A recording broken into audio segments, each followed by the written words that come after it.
This is a Blu-ray disc, the third generation of optical discs that descend from the laserdisc. The technology used in Blu-rays was nearly impossible to create for decades.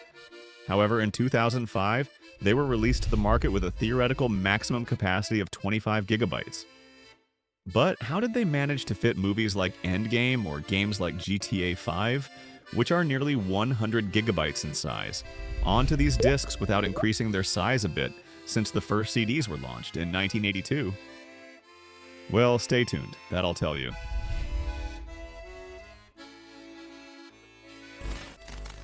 Optical discs descend from the laserdisc, which were very similar to the discs we use today but much larger.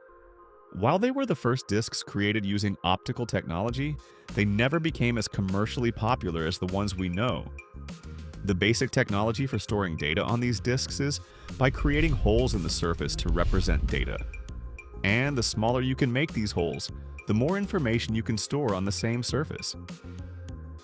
Compact discs, CDs, were the first ones to hit the market with a size of 120 millimeters, approximately 4.72 inches, and were launched in Japan in 1982 through a collaboration between Sony and Philips.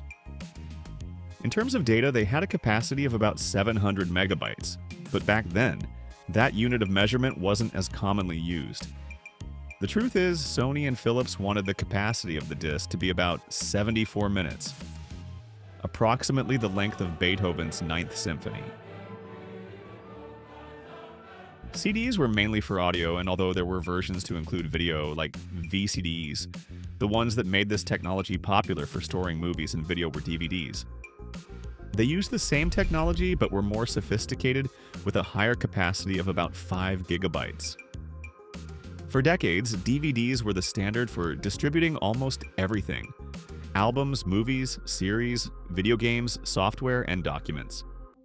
However, with the arrival of higher resolutions like HD and 4K for movies or games, which were already over 15 gigabytes in size, DVDs were no longer sufficient in terms of capacity. Some of you may remember that certain movies or games came on 2 discs. This happened because all the required data couldn't fit on one disc, so you'd have disc 1 to watch half the movie, then switch to disc 2 for the other half. This also applied to games or installation discs for some software. This went on for a while, but a new technology had to be developed to distribute these products on a single disc.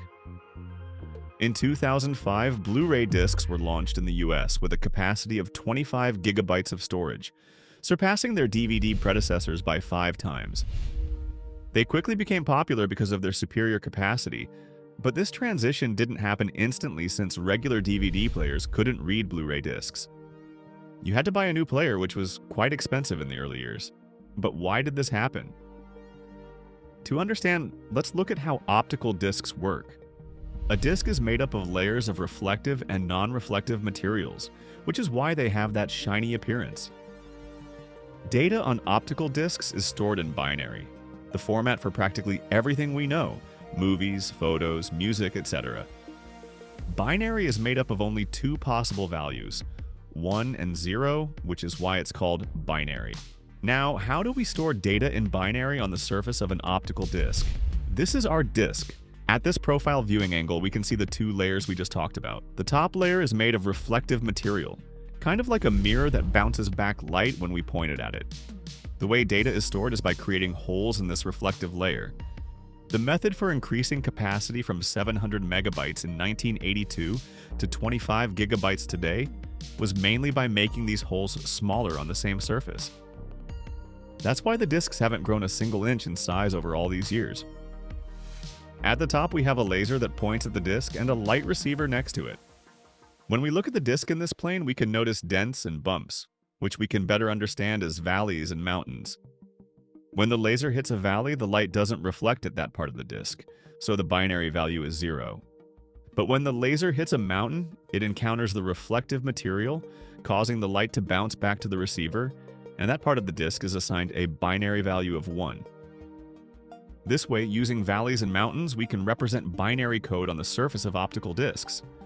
But how is it that if Blu-rays can only store 25 gigabytes theoretically, they can store games of 80 gigabytes or movies of that size too? Well, remember that earlier I mentioned that movies or games used to come on disc 1 and disc 2 because one disc wasn't enough? Exactly the same thing was done here, but how does it work? Simple.